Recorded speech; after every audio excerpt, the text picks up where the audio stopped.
All right. Welcome one, welcome all. Thank you for being here today. My name is Stephen Richer. I'm a senior practice fellow here at the Ash Center at Harvard Kennedy School, and it is my privilege and honor to welcome to you to today's program, which is titled Understanding Gen Z's Rightward Shift in 2024. Now, this is hosted by the Ash Center for Democratic Governance and Innovation. And we'd also like to thank the Institute of Politics at the Harvard Kennedy School for co-sponsoring this event. The Ash Center's mission is to advance equal and inclusive, multiracial and multi-ethnic democracy and self-government. One important way that we pursue this mission is to offer a platform for discussion between people representing a wide diversity of experiences, disciplines, and viewpoints from which we can all learn and test our ideas. The perspectives shared today are those of individual speakers and do not necessarily represent the Ash Center or Harvard Kennedy School. A couple of logistics. Today's discussion is being recorded and you'll receive a link afterwards. The recording will also be available on the Ash Center's YouTube channel. We encourage you to participate. Please submit your questions at any time via the Q&A button at the bottom of your screen. We'll make sure there's ample time for audience questions. We should wrap up with our conversation around 6:40 or 6:45, and then we will turn to audience questions. Now, on the topic of audience questions, prior to the program, we received quite a few questions, one of which said, I hope someone will present some data, as I had heard much about this trend, mainly without any real data. So before we begin today's program and before I introduce our conversationalist, I'm going to introduce Christina Iduela Lane, who is a second-year Master's of Public Policy student here at the Harvard Kennedy School, and she's going to give us an overview of data pertaining to Gen Z's participation in, I think, both the 2020 presidential election and the 2024 presidential election. So Christina, take it away. Thank you so much, Stephen. Can y'all see my screen? Yes. Great. So as Stephen mentioned, my name is Christina Lane. I am a research assistant here at the Ash Center and a second-year Master in Public Policy student at the Harvard Kennedy School. Over the next hour, we'll hear from our incredible guests as we unpack youth participation in the ballot box over the last year. But first, I'll provide a bit of background to set up our discussion. So in the let me get to there we go. In the 2024 presidential election, youth turnout hit 47%, down from the 2020 election, which saw a 50% youth turnout rate. Among those who voted, young people favored Kamala Harris over Donald Trump by just 4 points, a striking contrast in the 25-point margin Joe Biden had over Trump in 2020. This marks the strongest showing for a Republican presidential candidate among young voters since 2008. This shift was largely driven by young white men who voted for Trump by a 28-point margin. But as you can see, there is a notable amount of variation across gender and race demographics among Gen Z voters. Some suggest that the 2024 shift was based on the issues, with some young people highlighting the economy and immigration among their top concerns. Others highlight the Republican Party's targeted outreach efforts at college campuses and across social media platforms, strategies that were particularly targeted at young men. We should note that recent polling has indicated a downturn in Trump's approval ratings, especially among his Gen Z supporters, dropping from 94% to 69% between February and August of this year. Critically, emerging data points towards a deeper fragmentation between youth and belief in democratic institutions themselves, which might have influenced youth voting patterns.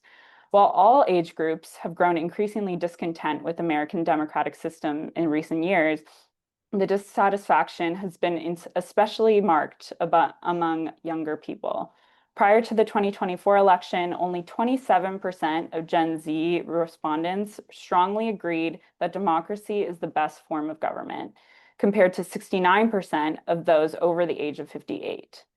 Less than 1/3 of Americans under 30 trust the government, and only 16% believe that democracy is working well for young people. As you can see, there's a lot to untangle. So today our panelists will share their insights to help us understand the dynamics that may have contributed to Gen Z's attitudes in the current political climate. So with that, I'll pass it back to Stephen. Thank you. Thank you, Christina. But before I let you leave, how are we defining Gen Z? That's a great question. It definitely varies from publication to publication, but I would say defined by those born in the late 90s to the early 2010s. So around 1997 to 2012 or so. Okay. All right. Thank you, Christina. Now, as our audience might suspect, I am not, unfortunately, in Gen Z. I am a millennial. And so, to bring in some people who are in that generation or are closer to that generation or study that generation, I'm now going to introduce our panel.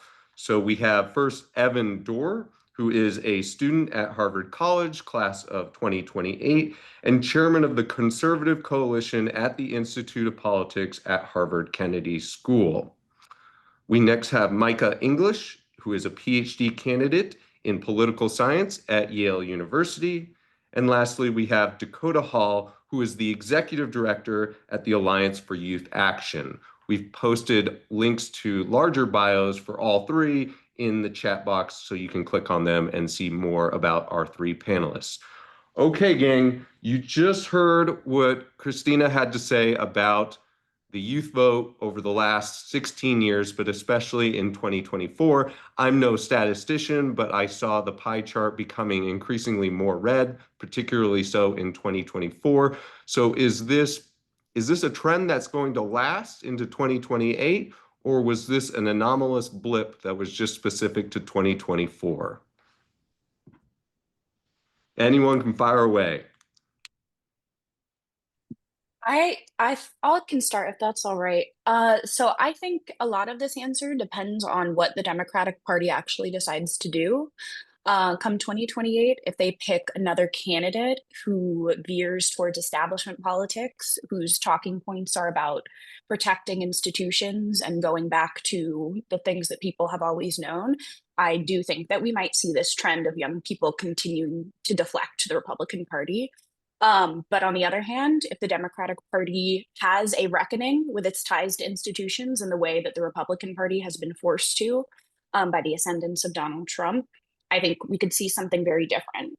So it really depends on how the parties behave in the next couple of years. And Michael, would you say that's informed by your studies as a doctoral student or your just sense of people you interact with or your participation in any movements? What's informing that? Yeah, I'd say all three. So I've been a part of a research team for the past 4 years now who's studying the multiracial right. And part of that research is looking at young voters and the youth vote and how that's changed in the past few years. Um, Part of the statistics that I really want to highlight that Danielle showed are this gender gap among particularly young voters of color. If you look at the deflection from the Democratic Party in 2024, a lot of that was young Black men and young Latino men. And we're seeing this in the data and also seeing it in a lot of the conversations that I'm having with folks. We've been to Turning Point the past couple of years. We have some of the people on our research team have gone to the Young Women's Leadership Conference. I'm going to Moms for Liberty pretty soon. And when you talk to these young men of color, they are not, I've heard a lot of people say, well, they'll be shamed eventually into falling in line with what their parents and grandparents did. But that's just not the case. That's not the sense I'm getting when I speak to folks. That's not the sense that I get when I go online and look at these influencer spaces.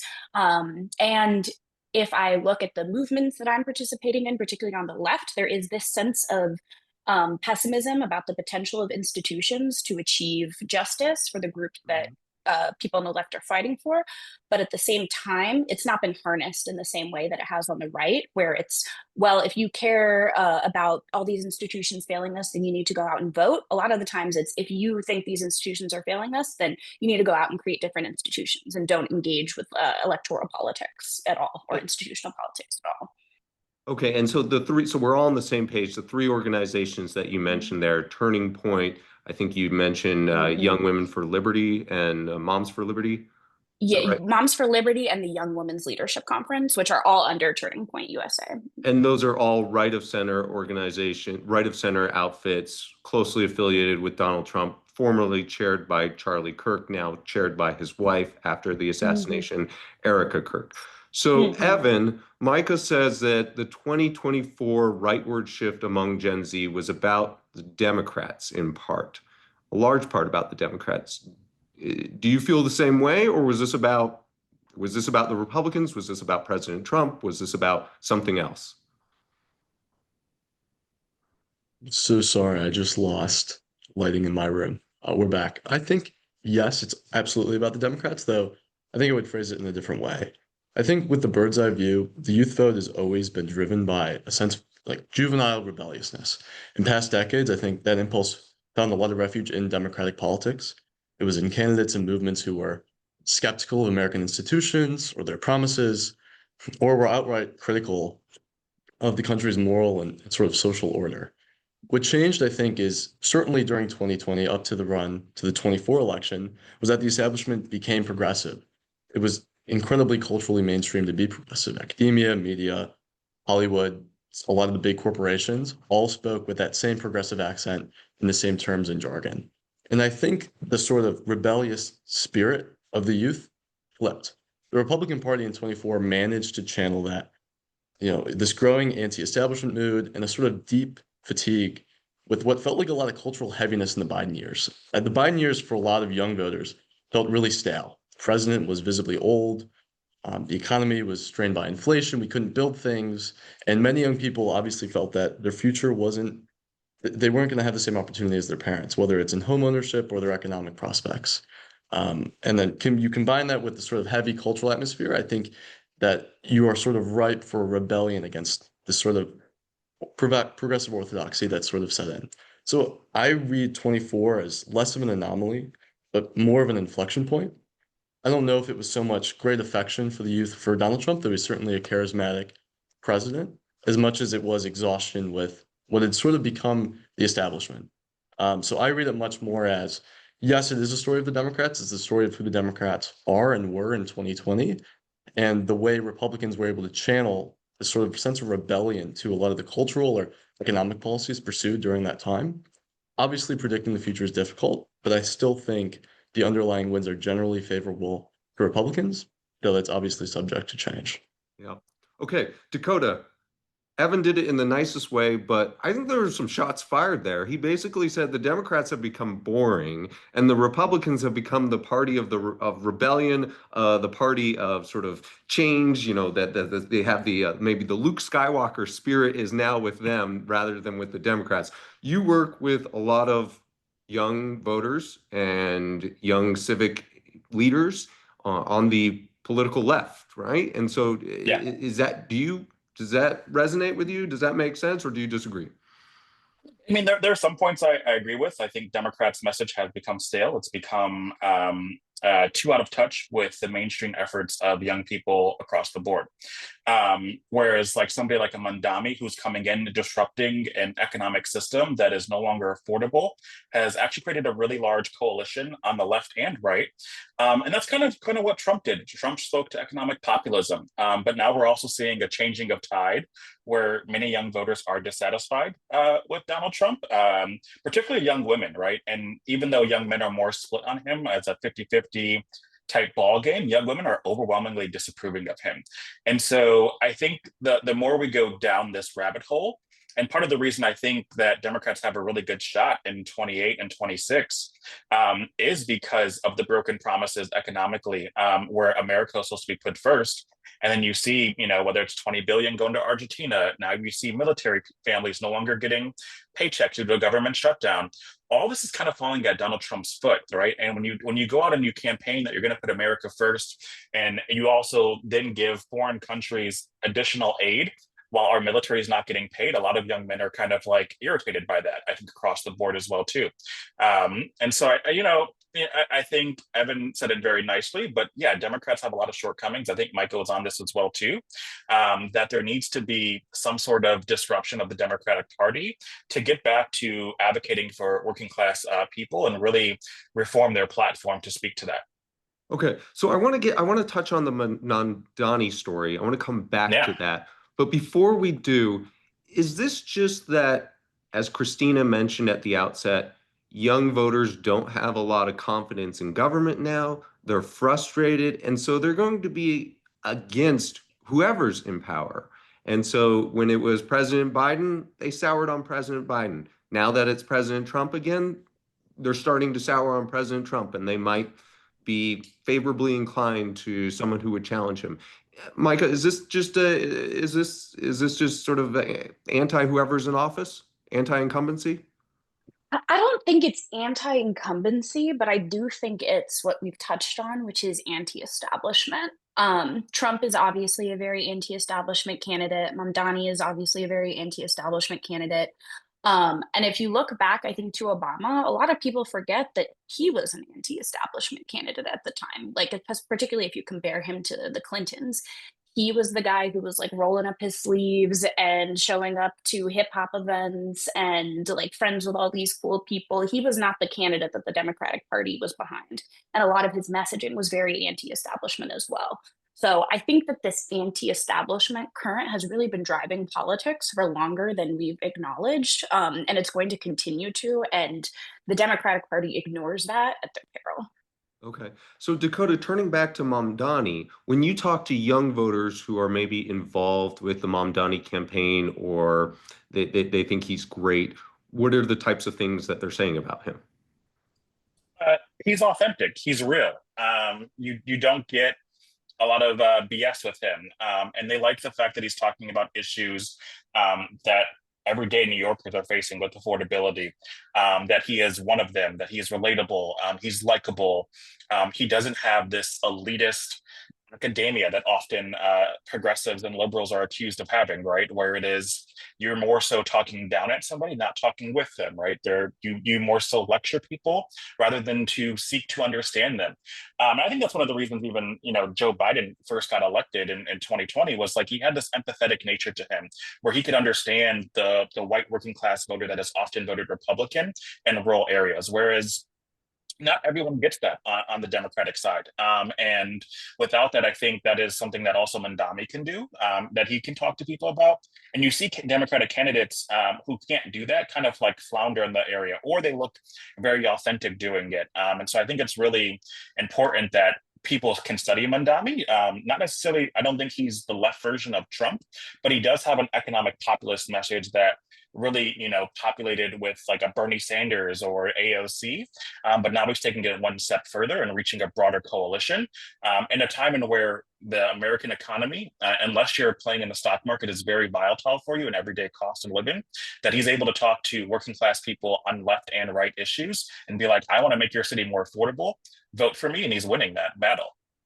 Okay, so I'm glad you mentioned he's not the left analog of Donald Trump because in the New York Times this weekend there was a piece by Michael Hirshhorn that in the New York Times titled "With Mamdani, the left finally has its Trump." Now, Evan, Micah said somebody who rolls up their sleeves. Dakota said somebody who's authentic, relatable, one of them, down to earth, and they were of course describing Mamdani or President Obama. But one of the most iconic images from the 2024 campaign was President Trump working at McDonald's. And a lot of people describe him in those same words: authentic, relatable, not an elitist.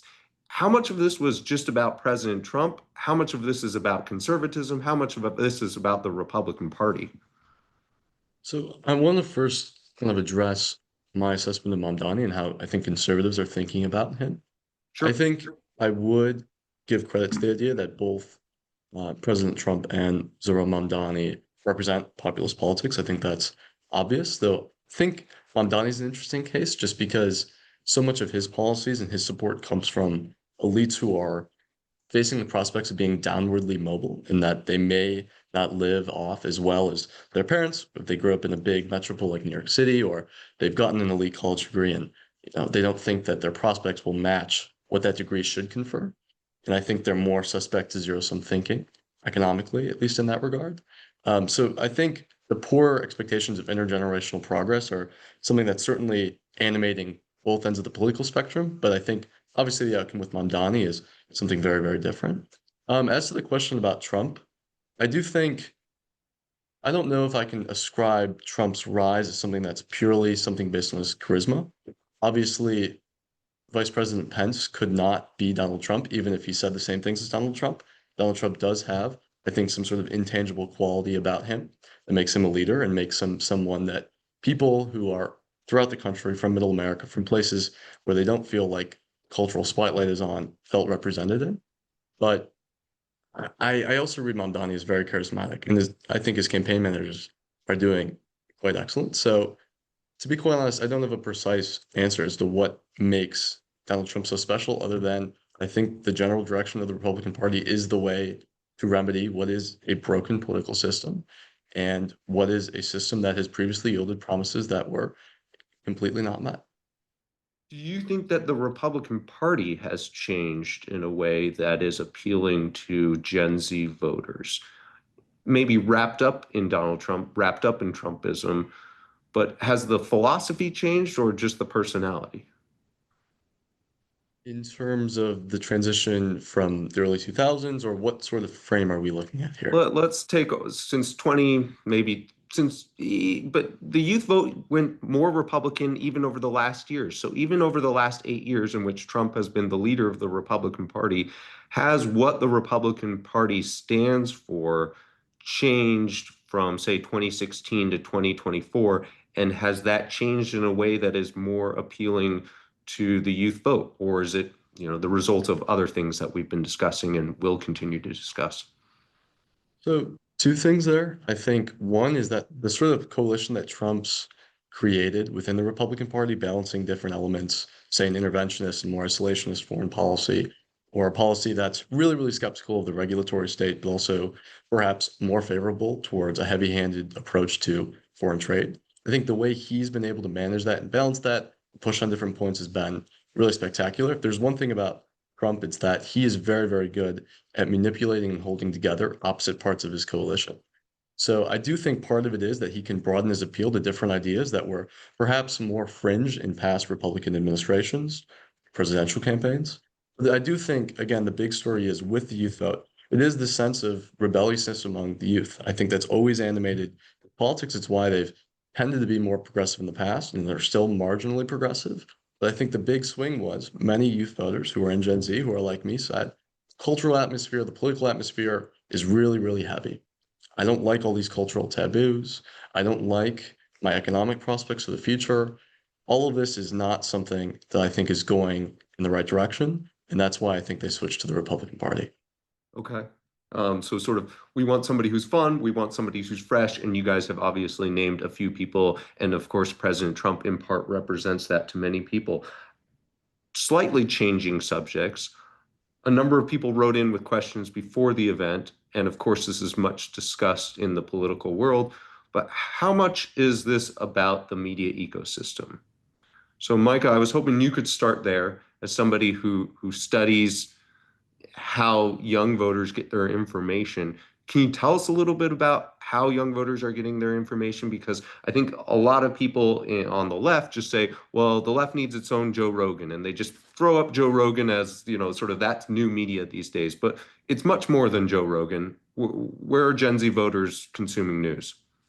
Yeah, it's much more than Joe Rogan. Media Matters has this great report out where they track the leading influencers, and right-leaning influencers have, I think, 9 out of 10 of the most popular podcasts and shows. So it's like we're not only in this like meta influencer space being crushed, but in like the nano smaller influencer space, like the right is just way more coordinated, and they're getting their information out and their messages out in a way that they just are not on the left. Um, Young people, not only in terms of media, but they're disconnected from unions, from churches, from sports teams, from other civic organizations. So they're not getting their information on politics from all these different sources. Now they're mostly getting it from online and from social media. And their politics, because social media is so affect and emotion based, now their politics are being channeled through this, not being channeled through what my parents were in this union and this union told them to vote for the Democrats and they passed on that political learning to me. Now it's instead, I don't have many other sources to learn about politics. I'm getting online, being pushed down this algorithm and learning about politics that way. So it's just more isolated. And that, of course, is impacting the ways that young men and young women, like specifically, are getting their information about politics. So young men, their algorithms are pushing them more towards like this pro-masculinity, anti-woke manosphere content, and young women, even though this is not entirely the case, as we have some folks on our team who are studying like young conservative Latina influencers. Young women largely are being pushed down a different path that shows them more about feminism, reproductive politics, and just like a completely different sphere. So young men and young women are just operating in completely different political worlds. So it makes a lot of sense why now this gender gap is so concentrated, particularly among Gen Z. So let's talk about that gender gap, because Yeah. there's always been a bit of a gender gap in politics, but the gender gap that Christina pointed out in Gen Z was massive. And it was not just white men, although she noted that was the biggest category. She also noted Black men, Latino men.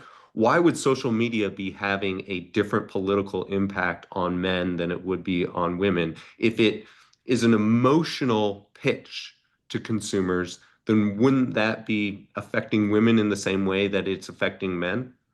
Yeah, so here's the stuff that we're finding in our research. So for young men, all of this precarity, social, economic, financial, that we've touched on like throughout this conversation, and this isolation and digital immersion, this makes them, we think, more susceptible to politics of grievance, and politics of masculinity. So the idea that because men are losing their place in society, and I've seen like some people in the chat put this in this as well, and because women are like gaining in a lot of indicators, rightfully so, young men have a lot of anxiety and questions about how gender works now and how they are supposed to assert their place in the world. And these algorithms are really pushing them this idea that society is rigged against them, that feminism or like DEI has taken their place in the world, and that the only alternative is to be really cynical and treat things with like meme politics. Like I think a lot of this discussion came up around the Charlie Kirk shooting. So it really pushes them down this hole of like cynicism and irony and humor. And young women, on the other hand, I think they are really drawn more to like a politics of care. So it's like institutions are collapsing. So come together, take care of each other, go to this rally, blah, blah, blah. So there's just very different paths that each group is being pushed along.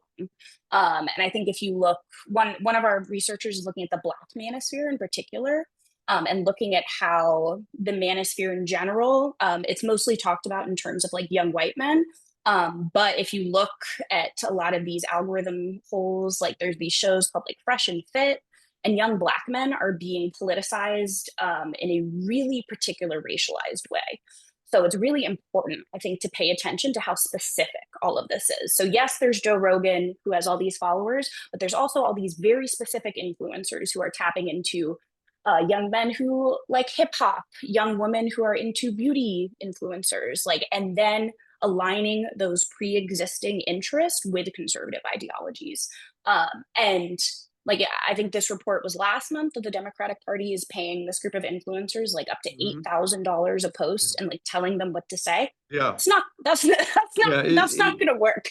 It did not land very well, ironically, on social media. It did not land very well, as that you were trying to create this rather than letting this naturally grow. But then again, I'm no political strategist. I don't know. Dakota, how is this playing out with some of the left-leaning groups that you interact with? Is it hard to recruit guys these days? Are you seeing like a 60-40 skew, women to guys? Or is this, hasn't affected the type of, you work with people who are more active, obviously, in politics. So has this not affected that world yet? Yeah, I think on the social media thing, like the article was 8,000 a month, not 8,000 a post. Just to kind of clear that part up. But I think it is like one what we're seeing in the field of Gen Z is they're not consuming news, right? They're absorbing narratives that are being put out there. And I think that's really important to understand. And so they trust people. What does that mean? Help me out on that. They're not consuming news, they're consuming narratives. What does that Right. mean?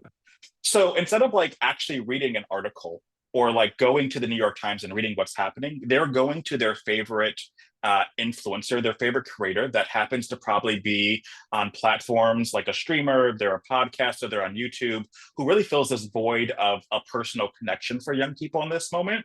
And what they're hearing is not necessarily the news, they're hearing the narrative in which somebody's telling that from, right? And so there's a difference between if I get onto a podcast and say, well, I think what's really happening in the world is this, compared to the more objective, okay, this is what's really happening, right? And so they're observing narratives that are being put out there by their favorite influencers in this moment, right? And so how that shapes their worldview is really coming into play, because they're not necessarily, and Micah studies probably show this as well too, the amount of time that they're spending on the New York Times or CNN or Fox News is very low, but how much time are they listening to their favorite streamer or podcaster on YouTube is very, very high, especially if you're a young man, right?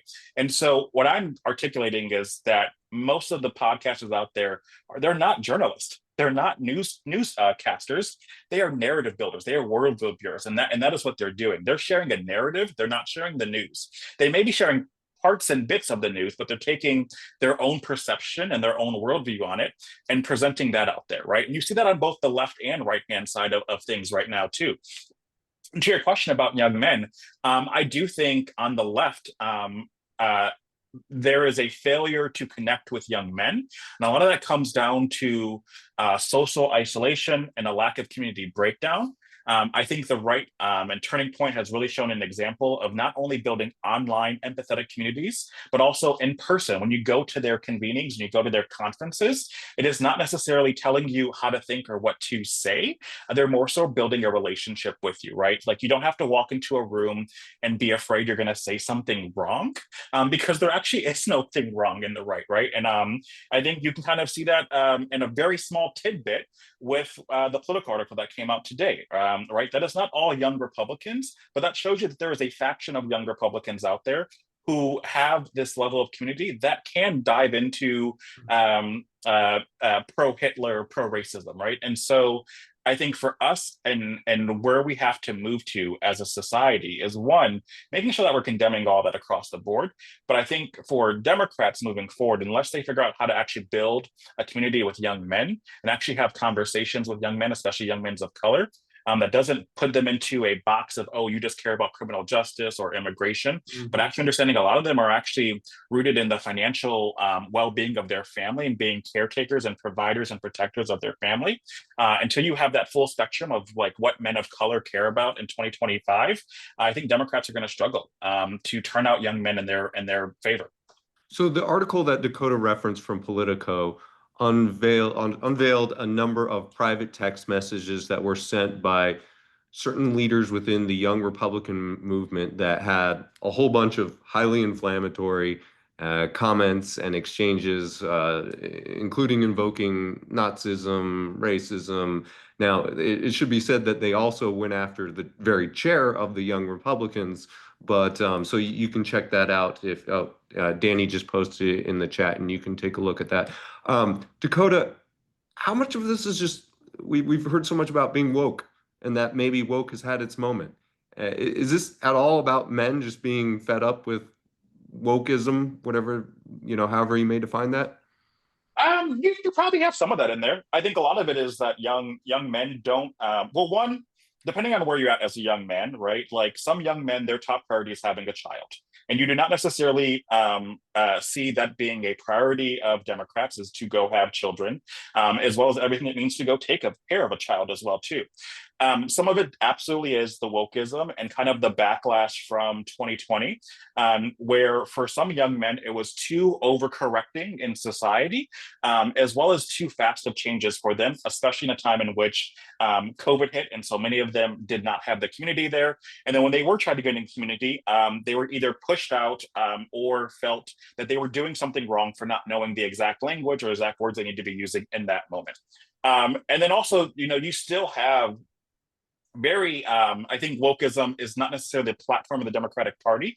I think wokeism was pushed upon the Democratic Party, and many of these politicians, I think, lack spine to actually say what they believe in, and so they kind of just went with the first thing that they saw digitally. But I do think for most young men, it is about economic security first and foremost, being a provider of their family. And then also, what does it mean to protect? And you also have to talk about gun rights and what that means for Democrats moving forward as well, too, because these are all things that young men care about. And Democrats often aren't speaking to them about that issue. And so I think there has to be some sort of a recombobulation, a reconfiguring of what needs to happen. But these are the top issues that we hear about from young men across the board, right? And you can go down the list and like, yes, they care about healthcare, yes, they care about climate, but overwhelmingly, most young men are talking about what does it mean to start a family, lead a family, and then economic challenges that they're facing and all the insecurity there in the economy. So because I'm from Arizona, I'll have to say that this sounds a lot like Senator Ruben Gallego, Latino, young, recently elected to the U.S. Senate, and he very much echoed what Dakota just said and said, guys, we're not hitting with the median Democratic voter in my state. Maybe we're not hitting with the median Democratic voter in the United States, and so we are increasingly adrift or not even using the same language. Evan, we talked about some social media. Dakota mentioned connecting with a person rather than using a news story. I guess why were Republicans or the Trump campaign more successful about this in 2024? How much of this is a Charlie Kirk Turning Point USA feature, and how much of it is the broader movement? So first on the note about obviously the late Charlie Kirk, I think obviously what he represented, which was political outreach and going to meet young voters where they were, was really, really honorable. And I do think that played a part. I think there's a lot to unpack in what was just said previously. I would say, Dakota, I agree with a lot of what you identified, though maybe from a different perspective. I would definitely extend a definition of narratives to a lot of the mainstream media. I think that's what's helped drive a lot of people to this sort of media ecosystem, this sort of decentralized media organization to hear, things that aren't being talked about by the news or are being misrepresented by mainstream outlets. But I really think what comes down to men and the change we've sort of seen in the widening gender gap, a couple of things. One, I think broadly the Democratic Party's vision for men has been be more like women.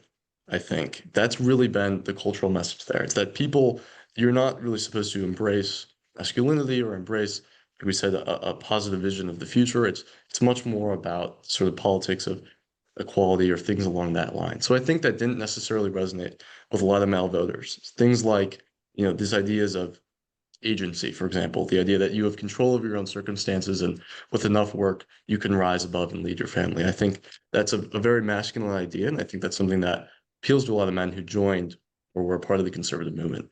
I would also say the same for risk taking. That's something that applies to capitalism and beyond. But I do really think that young men were really pushed out. They were left out of the cultural movements that either identified them as sort of weak or second-class allies to the movements that the left was trying to build, or at worst, representatives of the patriarchy. And you could sort of see these odd dynamics that play out even in the dynamics of the control of the Democratic Party in their national elections, where they have very strict mandated gender quotas in their party leadership. So I do think a lot of it was about economic security. I do think a lot of it is too tough to nail down to one big causal result, but I do think a lot of it is the cultural message the Democrats have put forward over the past 8 years, as well as men's concerns about what it means to be a man in the 21st century. Okay, so this is not going to be scientific, but I know you're in a leadership position at the Institute of Politics, and so you've presumably been a Republican for a little while, but maybe for one of your male friends who didn't identify as a Republican or just was an independent, but late in the game, he said, you know what, I'm going to vote for Donald Trump. Take me inside the head, take me inside the motivations of that friend. What was he talking to you about? So I really think it depends on the person, but I think, Okay. again, the big three concerns that we saw among voters was economic prospects. There was a sense that the Biden administration It's not the administration for growth. It's not the administration for being better than your parents or rising above your economic station. I think the second piece was immigration. Obviously, the mass migration of people into the United States and the crime and social upheaval that comes with that. And then I think the third thing was, like I said, those cultural messages that you are not welcome in this party. And the right is wide, the right is welcoming to those, regardless of where you fall on that spectrum. But none of that's unique to Gen Z, right? That's just how you would define anyone who maybe was found the Republican Party platform appealing in 24, correct? I would say so. I don't know if there was anything in those three priorities that was uniquely Gen Z, though I do think, obviously, because of social media, the big concern about economic prospects was probably most on everybody's mind. Okay. Micah, in the comments and that in the chat box, a number of people have said, as an alternative hypothesis, this was about specific policy items. This was about the Democratic Party not going hard enough on environmentalism. This was about the Democratic Party having a fractured base over Israeli-Palestinian conflict. Um, is there any evidence to that? And what do you just sort of personally make of those hypotheses? Think that we wish that that was the case, but I have seen evidence first that the issue of Gaza, Palestine was not actually a deciding factor in, or it wouldn't have been enough to tip the election in those voters who did say it was a decisive Okay, factor in their because vote. if I may, just Um, real quickly, I remember in, I don't know, it was one of the early primaries in the Democratic primary when there mhm. was still a competing candidate and to Joe Biden at the time, and a number of people said they're not going to vote at all if Joe Biden doesn't do better on Israel Palestine as they understood it. So you're saying that didn't translate into the general election. Those people did come home. I think the vast majority of them Okay. did. I think if you look at certain segments of the population, particularly if you look at like Muslims and Arabs in Michigan, for example, there was significant drop off among those voters. And I do think for a number of very progressive voters, it was a factor. Like I know people who didn't vote because of it. But I have seen data, I wish I could pull it up right now, that suggests that that was not going to be the thing that flipped the election. And I think that this is part of the issue with Democrats is that we think it's policy. You think back to Hillary Clinton and Donald Trump debating in 2016. And I remember she had, and this was my first election. This is when I was a youth. She had this website during one of the debates where she was like, go fact check all Donald Trump's claims during the election. I mean, during the debate. That's not the thing that's going to tip people's No, politics. Like that going and looking at a fact check. Politics are so driven by emotion and affect, as we've come back to in this conversation, not by rationality. Because quite frankly, if you look at studies, the Republican Party has led to demonstrably worse outcomes for people of color and for women and for the working class. However, voters from those identity groups continue to vote for them again and again and again. So if politics were all about rationality, then it would be playing out very differently. But politics are about, for lack of a better word, vibes. Like this is something that Evan said earlier. Young voters don't think that the left is cool. Like I've heard young voters describe the left as cringe and like say that the right is cool and that the right is edgy and the right is like the party that has the better vibes. So to put it simply, the vibes are off in the Democratic Party, and a policy platform or a website that says, "Oh, look at all these XYZ things we've done," like that's not going to do it. That's not going to be the thing that gets young voters to vote for the left again. Okay, so I want to register Evan's displeasure. He gave us some facial cues of his displeasure as to whether or not the Republican Party is better. I think for lower class Americans, as he phrased it, just setting that for the record. But I want to turn to Dakota, and I want to follow up, Michael. We're at a school of public policy. I'm coming to you from a school of public policy, and you're telling me that these 10-point policy plans and fact checks don't matter. So are public policy professionals doomed, and really the only people who will matter in the future are influencers and content creators and social media specialists? Is that so? Here's a good like test to answer your question is like, can you name me 4 officials that were in Biden's cabinet? Yeah. Probably not, because they were policy wonks that were helped chosen by Bernie Sanders and Elizabeth Warren. But I can guarantee you that you know probably almost every single cabinet member in Trump's administration, because they are on media, they're influencing, they're creating the narrative and debate out there. And so I'm not saying policy doesn't matter. I'm saying there's a certain role for policy in today's society, and it tends not to be the face in front of the camera, right? One of the things I think Democrats lost on a lot was in the 2020 primary, they tried to out policy each other, when really all voters wanted in that moment was somebody to tell you, hey, you know what? I understand that you're struggling and I'm here for you, right? We didn't need Elizabeth Warren putting out the Blue New Deal to confuse people that nobody understands what it means 5 years later, right? And so I think for us and how we have to think about things is policy does matter, but influencers help translate into emotion. And what voters have been missing is this emotional connection and emotional stability. And I think the right has done a lot of good work with that, right? Whether that is Hegseth, whether that is Christie, right? The list goes on and on. Like even RFK, to some imaginable context, is creating a community of people concerned about their children's health in this moment.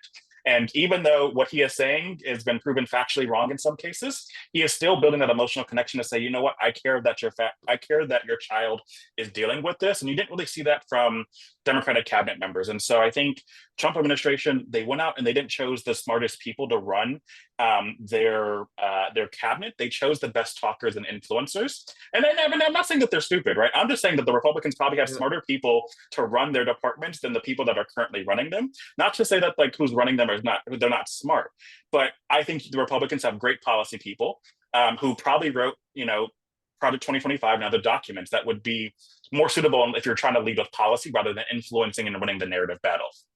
So is this the new standard? Evan, Dakota's got a point that the social media game, the media presence generally of somebody like Secretary Noem or of even FBI Director Patel has been ramped up. And so, one, do you accept that they have changed the nature of some of those positions or made it a bigger priority? And then two, do you think that will simply be the expectation moving forward?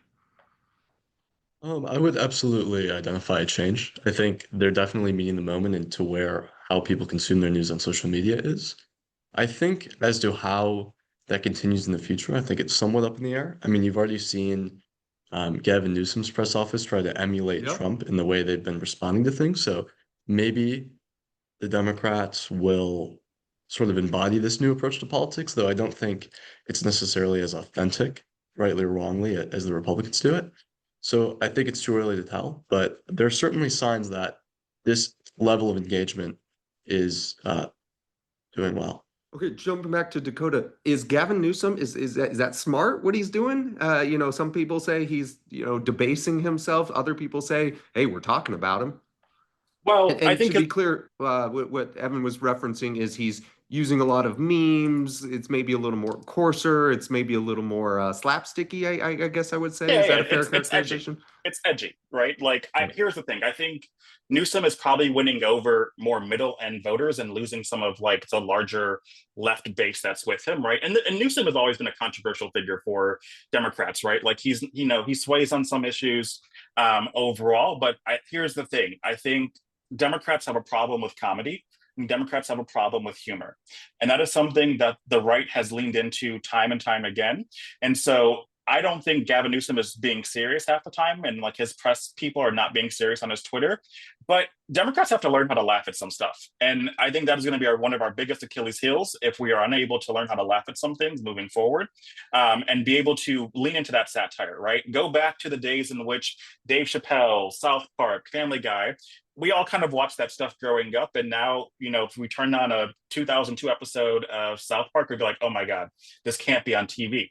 And so I think there's just a cultural battle in this country. I think a lot of this comes down to is like, this isn't necessarily, always just going to be Democrat versus Republican. This is where we want to stand culturally as Americans, as people living in this country, et cetera. And so I think Gavin Newsom is trying to be an entertainer in this moment and trying to combat Donald Trump and go head for head.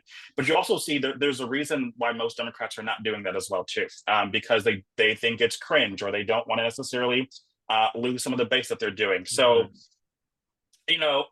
I don't know if I'm a big fan of it. I think it's like, when I first saw it, I was like, is this man okay?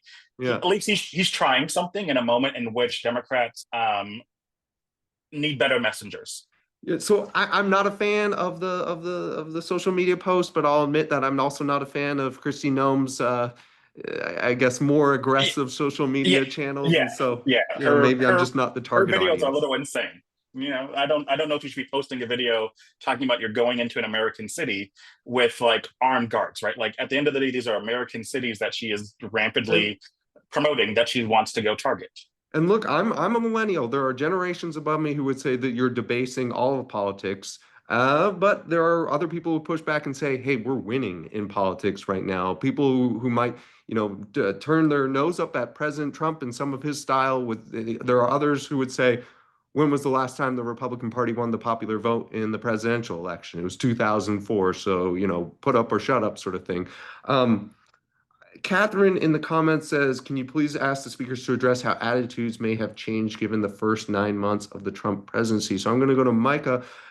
The dip that Christina pointed out in approval rating among Gen Z voters of President Trump, is that a result of Dems doing better, of messages against him sticking, or is that President Trump losing a step? I certainly don't think it's the result of the Democrats doing anything better. I think it's largely President Trump's many, many failures since he's come into office and his struggles, particularly the economic precarity that is being felt by everyone as a result of this trade war and these tariffs. I also think that while many people in Gen Z came, like this was the first, these were the first political candidates that they were aware of. Like many Gen Zers, Trump was like the first big political moment for them. Some of them, I think, are willing to vote for him and continue to vote for him and still register disapproval. So I think young voters, all voters are complicated, but I still think that despite registering disapproval levels, they could still continue to vote for the Republican candidate next time. So I don't think this is any type of durable shift, at least so far. I think it's just a temporary drop in approval ratings. Okay, and it looks like we've got a nodding head from Dakota. So you're saying that even if that approval rating continues to go down amongst Gen Z voters, if you don't put up the right messaging, if you don't put up the right candidate as a Democratic Party, then it's maybe not going to matter. I Yeah, think I I've think got that nodding heads from all three of you. Yeah, I think that's spot on. And like, no one's winning politics at this moment, right? What we were promised with the Trump presidency was the price of groceries are going to go down, the price of living was going to go down. That's been the exact opposite of what we've seen here. Whether you think tariffs are a good or a bad thing, tariffs are raising the cost of everyday goods for Americans in this country. It's hurting farmers, especially in places like Wisconsin, where we're growing crops because we're unable to export at the same levels as well, too. Right? You can look at soybean farmers, etc. It is actually hurting some of the people that we thought is going to be for. And so I think no one's winning. And I think at this point, unless Democrats are going to put up somebody strong, put up a strong economic message, we're going to have a lot of crisis at our hand. Okay, I want to turn real quickly, if I may, to a poll that you guys shared with me. And the question is, moving forward, are we almost going to see two different Gen Zs that are divided along political lines? And this was the NBC, a recent NBC poll that you guys shared with me. And Gen Z voters were asked to rank the importance of 13 different life priorities. So 13 different life priorities, put them in ordinal ranking of how important they are to a successful, happy life. Among Gen Z voters who voted for Trump in 2024, having children was the most important feature of personal success. Among Gen Z women who voted for Harris in 2020, or excuse me, who voted for Trump in 2024, having children placed sixth. Among Gen Z men who voted for Harris in 2024, having children placed 10th of the 13 values. And among Gen Z women who voted for Harris in 2024, having children placed 12th of 13 values. So we go from first most important, having children among Gen Z men who voted for Trump, to 12th for Gen Z women who voted Harris. So are we just on two different cultural roads now, and these aren't coming back together anytime soon? Evan, I think you shared that with me first. So you want to take a whack at that? Yeah, I think obviously it's really tough to predict the future. I think one thing that's really interesting with these trends that we're seeing is how they affect fertility and what the future of next generations might look like.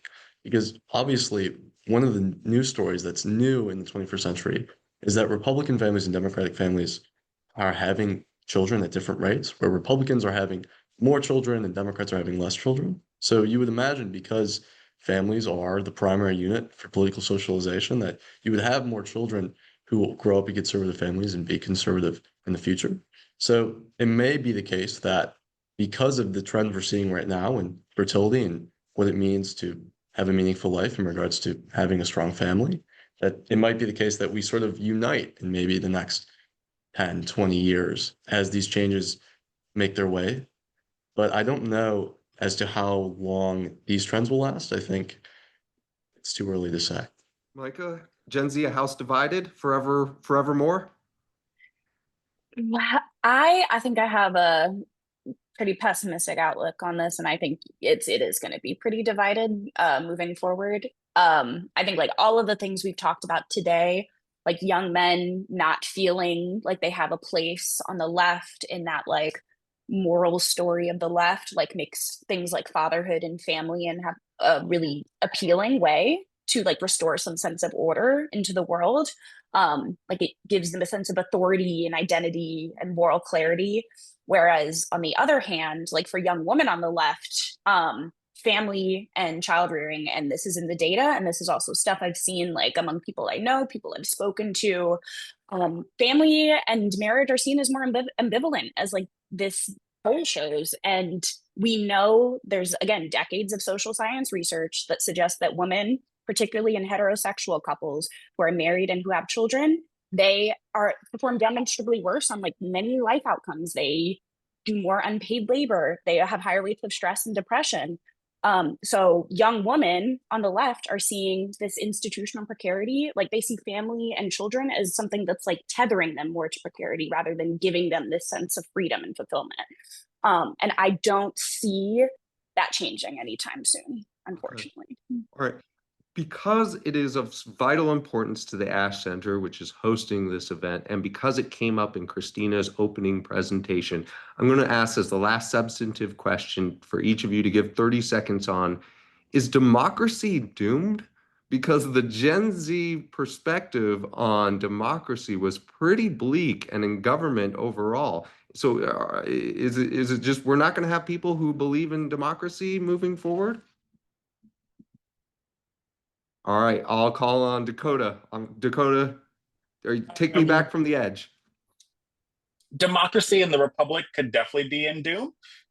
You can see studies that show that young people are more willing to accept authoritarian figures and have a quick decision in which they think is going to make their life better quicker rather than go through cyclical debates. And I think a lot of that is coming from the broken institutions of seeing your grandparents, your great grandparents, your mother, your dad also go through broken systems. And so I think unless we actually can show that democracy is a way in which to have a debate amongst people to make policy better, to improve the lives of people, we're going to probably fall into more authoritarian regimes where quicker decisions are made without as many people happening. And so I think it's really up to us and people who are believers of democracy to show tangibly that democracy can improve lives and not just talk about it as being a concept and a way of life, but actually show how does it reduce your cost, how does it make life more affordable for you, how does it make your children's life better, how does it make education better, etc. Okay, so Dakota, democracy's a little bit in trouble. We got to show that it works if we want people to believe in it. Evan, how's democracy and government trust not very high for Gen Z voters? Is it going to get better? I think it's too early to say, to be quite honest with you. I'm not a complete doomer for our republic. I'm a big believer in the American experiment. I think it's the greatest form of government that's ever existed on the planet Earth. But that said, our Constitution was made for a moral and religious people. That's John Adams. From the get-go, we've had this sense that our republic is precarious, and it's not something that we're going to keep if we can't maintain it with the right civic, social, and political order. So I'm hopeful that the American experiment can last, but there are a lot of forces at play that might cause it to veer off the edge. Okay. Evan invokes John Adams. A democratic form of government is meant for a moral people that has to be involved. So the people have got to really step up here. Micah. I would say I don't think democracy is doomed because I don't think this country has ever been a functioning democracy. So I think it is possible one day for this country to be a democracy. And but do I think it's likely? At this moment, no. But I, in the tradition of Ella Baker, also like think that we have to just continue organizing and bringing people together, in the hopes that one day that will be achieved. I don't think any of us on this call will probably ever see the US achieve a full democracy, but I'm hopeful that generations in the future will. Okay, Micah took me a step back, but maybe gave me a path forward to take future steps forward in the future. Okay, so I'm going to read off a comment from Shika, which is, I find this conversation the smartest convo I've heard in a long time. Thank you. Your panelists are excellent. So by far the best comment. Thank you, Ms. Hamilton. And thank you very much to our three panelists, Evan, Micah, and Dakota. You can follow them on social media. You can, again, go pull up their bios that were up at the top. We really appreciate their presence here. I also want to thank Danny and Melissa, the events team at ASH, who put this together. Be sure to check out the ASH Center website for future events. We have a lot of events like this. I think they're all very enjoyable. Hopefully you'll check out a few. And then lastly, I want to say thanks to Tova Wang, who heads up our studies in this specific area and is really the person that put this panel all together. And for other studies that Tova commissions and writes herself, please again go to the ASH Center website. Thank you all so much for joining us here tonight. We appreciate your time. And again, we will make the link available for the recording. We'll send it to you by email. I'm Stephen Richer, and this is the ASH Center at Harvard Kennedy School. Thank you very much.